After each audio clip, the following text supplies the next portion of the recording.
He was just your typical little boy. Isaiah Torres, a life taken too soon. I'm the oldest. I'm supposed to protect my younger brothers and sisters, you know? After years of abuse, the 6-year-old is raped and killed. This didn't stop until his life got taken away. And now his father, Mauricio Torres, is on death row, convicted of the crime and accused of abusing his other children. He took away our childhood. 2 years that we'll never get back. Isaiah's half-brother and half-sister are now sharing their traumatic story in honor of their younger sibling. You know, they say all things happen for a reason. His reason was to stop monsters like my niece. Thank you for joining us for Chronicle Hidden Horror, the story of Isaiah Torres. I'm Yuna Lee. This is a courtroom where Mauricio Torres was tried and convicted of raping and killing his 6-year-old son, Isaiah. I sat right here during that trial. We not only learned more about Mauricio's abuse, but also about the young boy who lost his life to it. This is Isaiah Torres, born to Mauricio and Kathy Torres. At the time of his death, he was 6 years old. According to the probable cause report, Isaiah's death was a result of internal injuries caused by rape and abuse. In the report, police said Isaiah had, quote, heavy bruising and cuts all over his body, including his head, knees, and feet. The Torreses told police their family had returned from a camping trip in Missouri, and the boy was complaining of a stomachache and was weak. During the investigation, detectives said they found blood on a camper mattress and inside the couple's home on the walls and floor. Bella Vista police officers said the boy was taken to the emergency room March 29, 2015. Isaiah was pronounced dead at the hospital. Following an autopsy, the Arkansas Medical Examiner's officer ruled the death a homicide. Before Mauricio and Kathy moved to Bella Vista, Arkansas, and had 3 children, each had children of their own. Mauricio was previously married to another woman, Linda. They married in California and had 2 kids, Erica and Torres. Kathy had 3 boys and 1 girl before meeting Mauricio. They're Nicholas, Quentin, Spencer, and Bailey. After they got married, they had 1 boy and 1 girl. They lived in Jonesboro, Arkansas, before moving to Bella Vista. I sat down with Mauricio's oldest children, Erica and Maurice, who goes by Torres, about their tormented life living under their father's care. You're just hoping that you make it through the night and that everything's gonna be okay. Erica is Torres's older sister. There was times like my brother would sneak into my room and come sleep in there with me because he was afraid. When you were young, did you realize what he was doing was wrong, or did you think that's how everybody grew up? That's how everybody grew up, you know? The siblings were punished for everything. Erica left a little bit of ketchup, remember that? A little ketchup on your plate. And yeah, we got punished for little stuff like that. They both agree the worst form of punishment came when they were both forced to fight one another until they bled. When this would happen, I would tell my brother, I'd tell him like, I'm sorry. And just, I'd tell him I'm sorry, and like I don't want to hurt you. I'd tell him please just scream louder so this can happen. I'm sorry, I'm so sorry.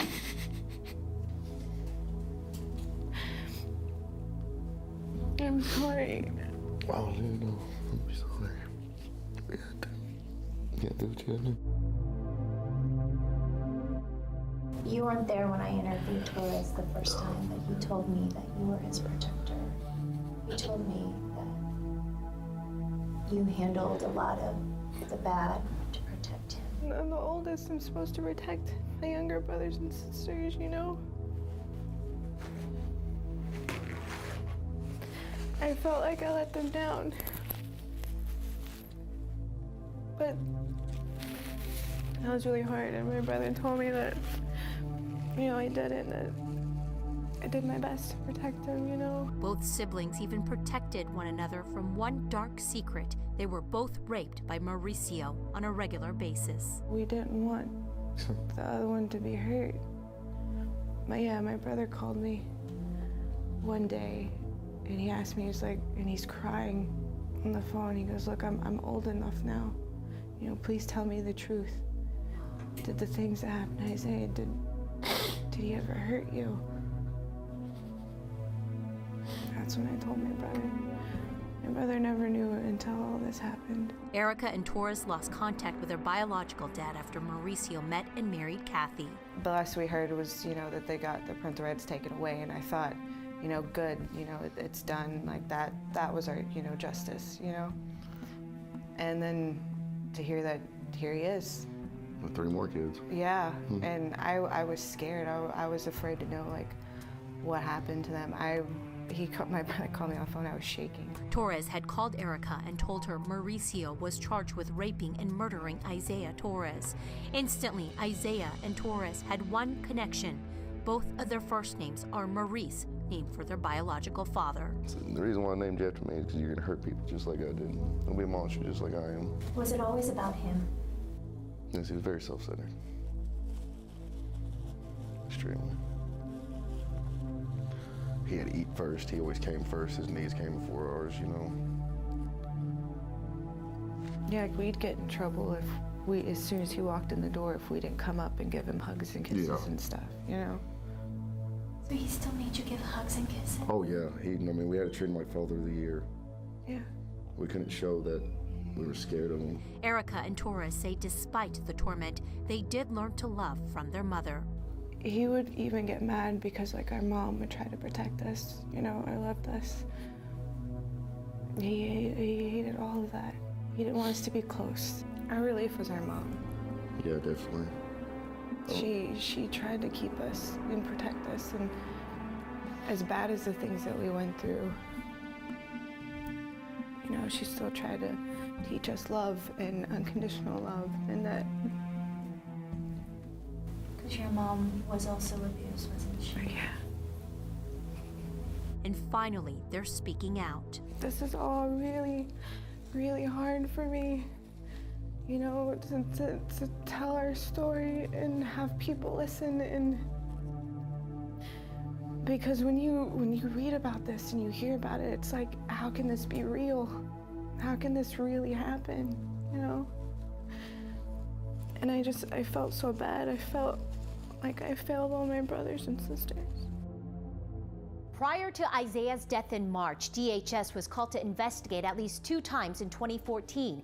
DHS found both cases unsubstantiated. One of the reportees was from Ambassadors for Christ, where Isaiah and his 2 sisters attended school. School officials say Isaiah attended classes before he was pulled out and homeschooled after they reported him to DHS. They called DHS officials saying they were worried about Isaiah's life at home. The director told me, quote, "The Ambassadors for Christ Academy is grieving the loss of Isaiah, a precious little boy, as we feel certain the entire community is. During his time at the academy, DHS was hotlined with our concerns." 2 of Isaiah's former teachers sat on this witness stand. Isaiah's former teacher, Perry Heffernan, was the first to take the stand. She said Isaiah loved to sing and would be excited, but she also testified that Isaiah would often be angry, steal school lunches, and cry at nap time. She also told the people in court that Isaiah would come to school severely bruised. She said she called DHS, but no one ever came to talk to her. Hannah Welchenbaugh was Isaiah's music teacher. She also spoke well of Isaiah. However, she testified that he would suck his thumb when he got in trouble and also reiterated stealing lunches. The testimony in court was that the teachers had taken some pictures of bruises on Isaiah they were concerned about and did report that. Under Arkansas law, certain people, including teachers, are mandated to notify the child abuse hotline if they suspect abuse. We know Isaiah went to school for 1 year but was pulled out to be homeschooled after those DHS reports. It hasn't been easy finding people who met and knew Isaiah, but Isaiah did volunteer once or twice a month at the Samaritan Community Center. He was just your typical little boy, happy-go-lucky. Debbie Rambo is the executive director of Samaritan Community Center, where Isaiah and his sisters volunteered. He took his job very seriously when he volunteered. If somebody would come in and try to assist him in any way, he would get a little defiant because he'd say, "This is my job. You go find something else to do." She says Isaiah was involved in the Snack Pack program that helps feed hundreds of needy kids in the area. She says no one ever saw the warning signs. We were just totally caught off guard. It was the last thing I would have ever imagined would have happened. This document shows DHS conducted 2 prior investigations involving Isaiah. Both allegations of abuse, cuts, bruises, welts, turned up unsubstantiated. 1 year later, Isaiah died. The medical examiner who took Isaiah's case says Isaiah was chronically abused for more than 2 years, and the chronic abuse contributed to his death. DHS was also involved with Mauricio's other children and stepchildren, including Nicholas and Quentin Martin. They were both in jail when they testified against Mauricio.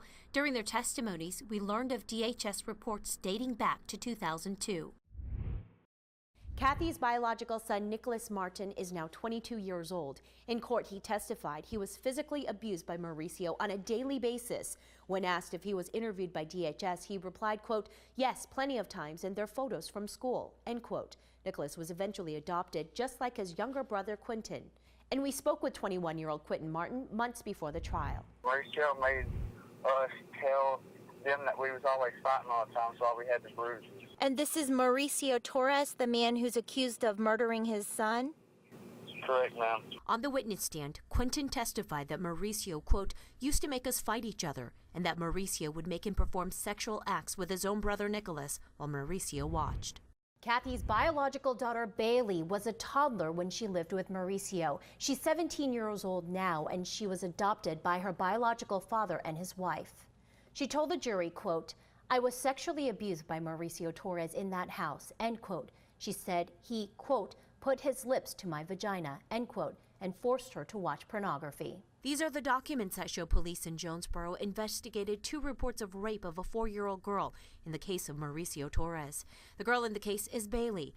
The 2004 police report shows Mauricio denied ever doing anything wrong, and when asked to take a polygraph, he said that he was advised by his lawyer not to take one. Torres was never charged due to lack of evidence. The police reports and DHS reports were brought up in this courtroom. They date back to 2002 to 2004. The number of open cases against Mauricio and Kathy are staggering. The defense pointed out that in the reports, both Nicholas and Quentin said their injuries were from soccer or football or sheer clumsiness. And I think it's important to note the defendant told all of his kids to lie about what happened to them. There were at least 8 investigations opened by the DHS involving Quentin alone. When I dug deeper, I found DHS's report card for 2013-14 produced by Horby Zeller Associates. It states the average caseload for Benton County is 41 cases per worker. This is far above the standard of 15 cases per worker set by the Child Welfare League of America. There's always going to be things that different agencies can look back on and determine they should have done differently. But I do think it's important to fix blame where it should be. And the blame for what happened to Isaiah Torres is on the defendant in this case. 6 children were adopted by other families. Kathy and Mauricio lost contact with their family and had 3 more kids, Madison, Isaiah, and Mackenzie. Nicholas, Quentin, and Bailey sat here on the witness stand to testify against Mauricio. Bailey glanced at Mauricio at times, but both Nicholas and Quentin stared at Mauricio. The brothers were visibly upset.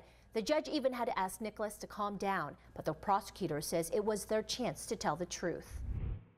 They need a lot of support, a lot of prayer, because they have really been through it. And my hope is that by going through this, even though this is awful and wrong and should never have happened, at least by coming and testifying, maybe that will at least do something for them by giving voice to it.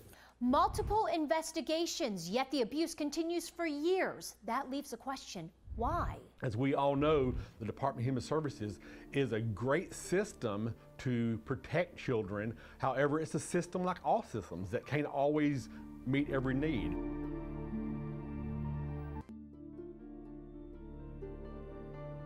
During the guilt phase of Mauricio Torres' trial, several witnesses sat right here on the witness stand, and that includes Isaiah's older sister and Mauricio's biological daughter, Madison, a sister the older Torres kids, Erica and Torres, never knew existed until Isaiah's death.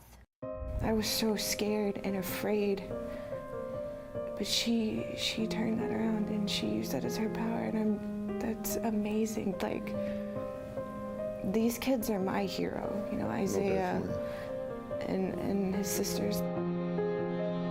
It was after Isaiah's death, Erica and Torres learned they had 3 siblings, Isaiah, his twin sister Mackenzie, and Isaiah's older sister Madison Torres. Madison, now 9, testified against her father, who she called her old dad. Isaiah's sister certainly corroborated the evidence of abuse that we see on his body. She corroborated the 2.5 years of abuse of Isaiah that the defendant himself admitted to. She testified Isaiah would often be forced to sleep naked in a dog cage or sleep inside a trash can locked in the bathroom. This, she said, was to prevent him from getting food. A photo of the cage was taken in as evidence. She said Mauricio would force Isaiah to eat Mauricio's feces and drink his urine. She said Mauricio hit Isaiah with cable cords and sticks on a regular basis. She painted a picture of a pretty horrific, unbelievable home that I'm sure growing up that she and her family will deal with. During the camping trip where prosecutors say Mauricio raped and killed Isaiah, his sister told the jury she saw him in the bathroom with his arms and legs tied together with shoelaces. She says she saw some of what happened when prosecutors say Isaiah was sodomized by his father, saying, quote, "It looked painful." We all take for granted what we consider normal and having a normal home and parents who love us and a normal upbringing, and if you take all that away and then add to it a level of abuse and depravity and just wickedness that these poor kids had to endure, the fact that they were able to come and to confront it and to be heard, I think is a credit to their character. I hope she never feels like this was her fault. I really don't, because that was hard for me, I know. But she did all the right things, and she's not a bad person for that at all. Madison is now with a new family. She even has a new name. Isaiah's twin sister, Mackenzie, also was adopted by the same family. We know multiple investigations were conducted by the Department of Human Services involving Mauricio Torres, but the abuse went on for years. The Department of Human Services is a great system to protect children. However, it's a system like all systems that can't always meet every need. Jack Eaton is a former director of the Children's Shelter of Northwest Arkansas. He's worked closely with abused and neglected children for many years in DHS too. He says there are multiple reasons cases are dismissed as unsubstantiated. The abuser convinces the children to stay quiet, to keep this anonymous, and that they will be in trouble if they talk. And so many times children that are abused are just go through life being abused. On top of that, unfortunately, just like in this case you're talking about, even the mother, even the other family members sometimes protect the abuser. Many times it takes habitual, repetitive reports of the bruises, of the scars, of the things before the child is actually removed from those people that are abusing them. Erica and Torres give us a glimpse of how Mauricio may have gotten away with abuse for so long.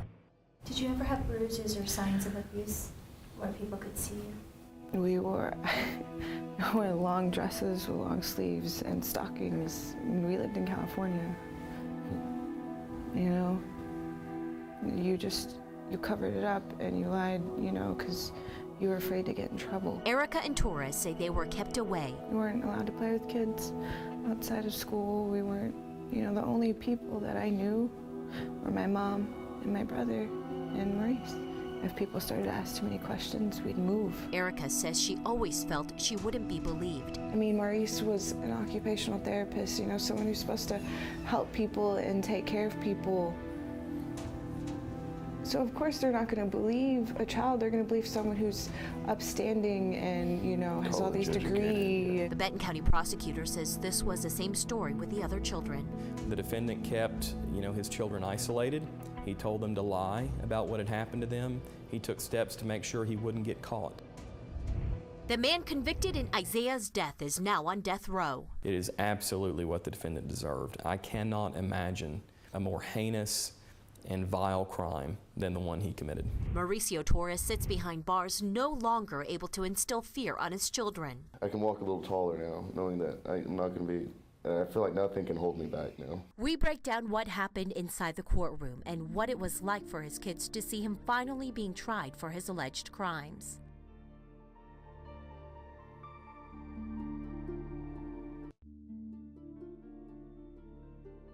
Even as a prosecutor, and you hear things, you know, horrible crimes and things, that this was a level of abuse and depravity that I have never heard anything like it before. In November, prosecutors, defense attorneys, and the jury spent 2.5 weeks inside this Benton County courthouse. This is where 12 jurors and 3 alternates sat. In the middle of the room, the defense table with Mauricio here and the prosecutors here. Judge Brad Cameron presided over the Mauricio Torres death penalty trial. And this is a screen that displayed pictures of Isaiah's autopsy and Mauricio's police interviews. I sat down with a Benton County prosecutor about the verdict. This is the worst case I've ever prosecuted. 45 minutes for a capital murder conviction, less than 3 hours to recommend the death penalty. The prosecutors presenting overwhelming evidence, including 8 hours of video of a police interview with Mauricio. When you see the defendant and the way he talks about his children, the way he talks about his son, the lack of any kind of reaction to what had happened, and then to be confronted by, pictures of just sort of unimaginable beatings. In the videos, Mauricio admits to sodomizing his son as punishment for eating cake. In court, the medical examiner said Isaiah died from anal blunt force trauma and acute peritonitis bacterial infection from when an object was forced into his body. Also adding prolonged abusive injuries was a contributing factor in Isaiah's death. The medical examiner counted 34 injuries on his scalp, 60 on his back. Whether you have children or not, the fact that someone could do what he did to that child, not only in terms of the sexual parts of it, but also just the sheer cruelty of doing that to a 6-year-old boy is amazing to me. It was evident in the courtroom that Erica and Torres were sending messages to their biological father, the man behind years of abuse. When you both walked into the courtroom, you looked at him, and he was kind of surprised. How did that moment feel? First thing I walked the courtroom, I looked straight at him. I wanted him to know that we were there, that he didn't win, that he couldn't control us anymore. Both Torres and Erica say it was empowering. And I want him to know that I'm not afraid of him anymore. I can walk a little taller now, knowing that I'm not going to be, I feel like nothing can hold me back now. And hear their messages for the jurors. To everyone who witnessed this and went through this, thank you. And I know it was hard. I know that they had to hear a lot of uncomfortable things, and they probably had to step out of their comfort zone a lot. But I'm glad they all came together and they all agreed on what the best punishment was for a man like this. It took the jury less than 3 hours to sentence Mauricio Torres to death. This is a copy of the sentencing documents. All 12 jurors had to agree to the death sentence, and all 12 jurors had to sign their names to this document.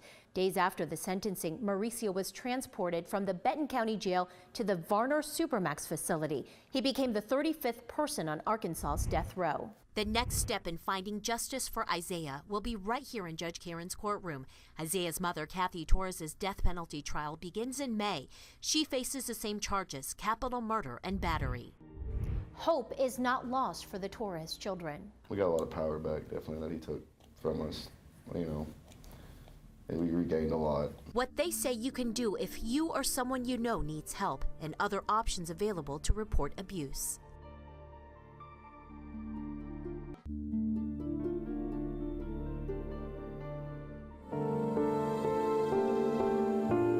It affects everything. When a child is abused, that child is fundamentally changed. We sat with Hayden Shepard with Ozark Guidance about the signs of abuse. Well, maybe they're really hungry, if they're not clean, and just kind of that consistent pattern. Any sexualized behavior in young kids, sexual acting out. Shepard says abused children are often moody or withdrawn. A lot of times the kids who act out are the ones that will notice a lot more because that's what's going to get the attention, but the kids who are withdrawing can also be a victim as well. They learn that they're helpless in the situation because the 6-year-old can't really do a lot in that situation when the parent's being abusive, and so a lot of times they'll just withdraw. And there is help. There are 2 numbers you can call. The Arkansas Department of Human Services says anyone can report possible child abuse or neglect to the Crimes Against Children hotline. The number is 1-800-482-5964. There's also a national child abuse hotline. It's 1-800-4A-CHILD. You can also get more information at childwelfare.gov. Erica and Torres ask if you see anything suspicious, take action. They're afraid. You have to be there for them, because all that they know is that the people that are supposed to protect them, their parents, are the ones that are hurting them. So how are they supposed to come to you? They ask those of you who are abused to come forward. I know it's scary. I know that you're afraid, and that you think that no one will believe you. But I don't want you to feel hopeless, because you're not. Tell someone that, look, this is happening to me. Please help me. Because you don't think that you can get help or deserve it because of what those people are doing to you. You're not weak. The only person that's weak is the person that's doing that to you. That's the coward. You're not, you know.